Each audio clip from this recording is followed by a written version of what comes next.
What is going on, guys? It is Wrestlelamia here, back with some more news. Join us now as Wrestlelamia looks at the wildest news stories and rumors you need to know, including finally some good news in WWE, as there could be rehiring superstars again, including one that's already returned, why AEW will never offer Ric Flair or Charlotte Flair a contract, Rey Fenix has been replaced in the casino ladder match, WWE could be scrapping house shows permanently, and much more. Be sure to subscribe and hit that notification bell for daily wrestling videos. Hit the intro because it's now time for the news.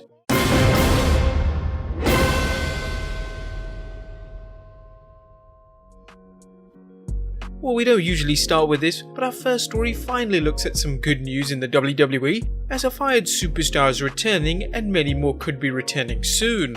It's true.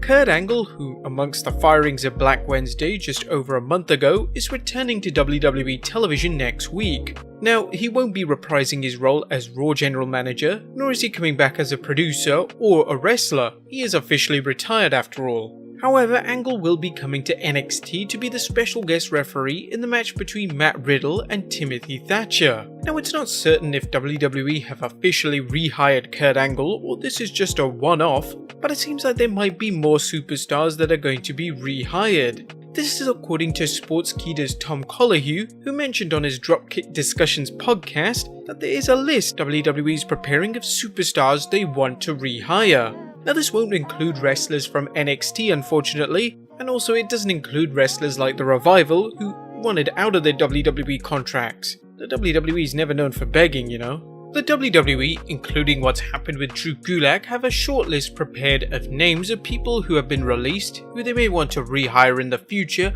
after the coronavirus pandemic is lessened, or at least is not so prevalent that they are able to do that without affecting their bottom line. There are people they do not plan to rehire under any circumstances, and people who did choose to leave, and this is why they are not immediately trying to rehire Drew Gulak now. At the moment, the short list of people they want to bring back at some point in the future, or at least hope to be able to, does not include anyone who has been released from NXT thus far. Now, assuming they haven't signed anywhere else, who would you like WWE to rehire back? I think firing Rusev has been a huge regret for them. The dude has bags and bags of potential who could easily get over in AEW. Zack Ryder is also another big mistake WWE has made in firing, and he'd be a big superstar to make a return, and without Hawkins, they could rectify the mistake of not pushing Zack Ryder properly. Again, let us know down below who you would like to see return. Next up, why AEW will never offer Ric Flair or Charlotte Flair a contract. When Ric Flair's WWE contract recently expired, AEW fans couldn't help but wonder if the Nature Boy might show up at the WWE's new rival.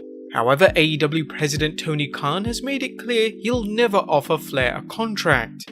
Did Slick Rick steal Tony Khan's girlfriend years ago and Khan still holds a grudge? Well, no, Tony knows how dedicated Flair is to the WWE and has said he won. Speaking to Wrestling Inc., Flair discussed how long he'll be in the WWE. Well, it's not for life, but I hope they keep renewing me. You never know, but I'm obviously not going to go anywhere else if they didn't renew me. Tony Khan told me that he wouldn't even ask me to come to work there because he knows how tight I am with the WWE. Our friendship is one thing, but he respects my loyalty to the company. That's how much respect Khan has for me and my relationship with the company, which speaks volume to what kind of guy Tony is. The same would apply to my daughter and WWE. Our fans may recall Flair's contract expired and that he was a free agent. If so, what took the WWE so long to sign him back up? The Nature Boy explained the current health crisis is what likely slowed things down. Nonetheless, Rick explained, I re-signed last week. I've never gone without getting paid and there's never been a doubt in my mind. It looks like Charlotte is equally dedicated to the WWE, so don't count on seeing her leave the company. Where else is she gonna get 5 more title reigns anyway? Next up, Rey Fenix has been officially replaced. Well, even though some thought that Rey Fenix might still be part of the casino ladder match, entering as possibly the last participant and doing as little as possible, AEW had decided to remove him from the match due to the bump he took on AEW Dynamite. Who has he replaced though? Well, AEW tweeted that Joey Janela will take his place in the match, getting an opportunity to win the AEW World Heavyweight Championship. Was he the right replacement? Who would have been your choice to replace Rey Fenix? Next up, WWE slaps a cease-and-desist letter on the Revival. Cash Wheeler and Dax Harwood, who wrestled in the WWE as the Revival's Dash Wilder and Scott Dawson, are now working as FTR. You may recall that not too long ago, it looked like Wheeler and Harwood were going to work under the name The Revolt.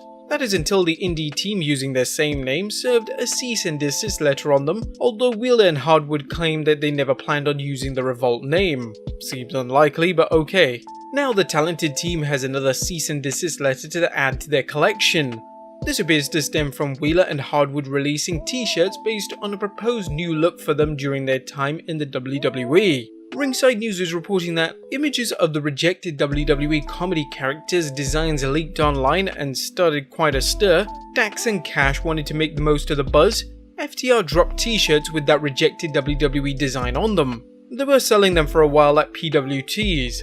Now those shirts are gone due to a cease and desist from WWE, as Bodyslam.net reports. The letter claimed that WWE owned the rights to the image, even though some edits had been made featuring #FTR on Wheeler's Flavor Flav style clock necklace instead of the Revival. Wheeler and Harwood shouldn't have been surprised, knowing how much the WWE protects its intellectual property. If nothing else, it's some free publicity for two of wrestling's hottest free agents. Next up, a quick Raw preview. The WWE has 2 matches and segments announced for the 25th May edition of Raw. WWE Champion Drew McIntyre will appear on MVP's The VIP Lounge, and as we mentioned earlier, Nia Jax, NXT Women's Champion Charlotte Flair and Natalya will wrestle in a triple threat match to determine the #1 contender for the Raw Women's Championship. Again, we're still wondering why Charlotte Flair has managed to place herself in the #1 contender spot, but anyway, I digress. And Apollo Crews will be challenging Andrade for the US Championship. As noted in our earlier news video, the WWE looks to be building Bobby Lashley up for a WWE Championship match against Drew McIntyre. We also noted Shayna Baszler seems to be the latest victim of Mr. McMahon's mercurial mindset, with the former NXT Women's Champion now out of the Raw Women's Championship picture. Otherwise, how else to explain her absence from the #1 contenders match? Unless the WWE changes things up on Monday, it's not looking good for the Queen of Spades. Next up, fundraisers for Shad Gaspard's family. The wrestling world is still reeling from the shocking death of former WWE superstar and real-life hero Shad Gaspard. Wrestling Inc. is reporting that 2 fundraisers have been set up for Shad Gaspard's widow Celiana and 10-year-old son Araya. Collar and Elbow released the t-shirt below for Shad Gaspard, who tragically passed away last weekend after getting caught in a strong riptide while swimming with his son in Venice Beach. 100% of the profits go to Shad's surviving wife Celiana and son Araya. You can purchase this shirt here. A GoFundMe campaign was also created by friends of the Gaspard family in an effort to help support Celiana and Araya, and you can donate at the link in the description down below. It's good to see fans and wrestlers doing their part to help out, but it's nothing new as we've seen fans and wrestlers help out many times before.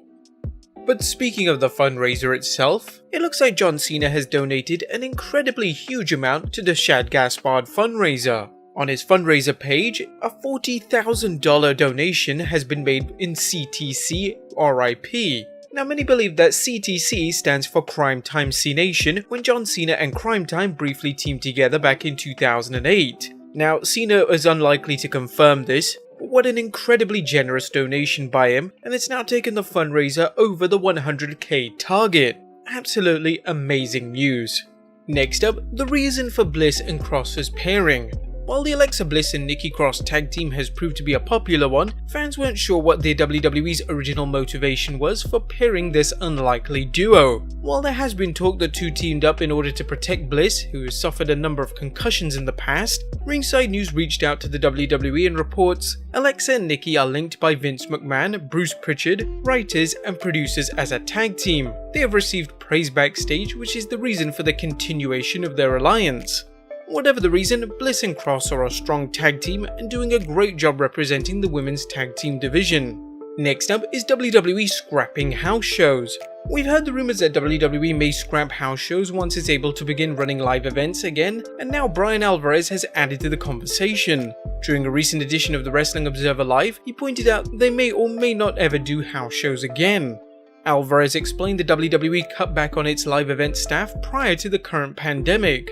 The WWE's live events, even television and pay-per-view events, have been hit and miss, and that's likely why AEW opted to forego house shows, instead selling tickets to television tapings and pay-per-views to minimize operating costs at a time when live events aren't profitable. Do you guys think WWE should scrap its live events? Let us know in the comments down below. And finally, Titus O'Neil is nominated for a Humanitarian Award. Last but not least, Titus O'Neil's charitable contributions and volunteer work are well known, so perhaps it's no surprise he's been nominated for the prestigious 2020 Muhammad Ali Sports Humanitarian Award. According to a story at Wrestling Inc., O'Neil, along with Nelson Cruz, MLB's Minnesota Twins, Kevin Love, NBA's Cleveland Cavaliers, Devin and Jason McCourty, NFL's New England Patriots, Maya Moore, WNBA's Minnesota Lynx, are finalists for the Muhammad Ali Sports Humanitarian Award. According to a press release, the Muhammad Ali Sports Humanitarian Award is given to an athlete whose continuous demonstrated leadership has created a measured positive impact on their community through sports. We'd like to congratulate Titus O'Neil not only for his nomination, but for his inspiring work he's done to earn it. But there you have it guys, the latest wrestling news and rumors you need to know. Be sure to leave your comments down below, subscribe if you haven't already, follow us on Instagram and Twitter, and I'll see you next time with some more wrestling content.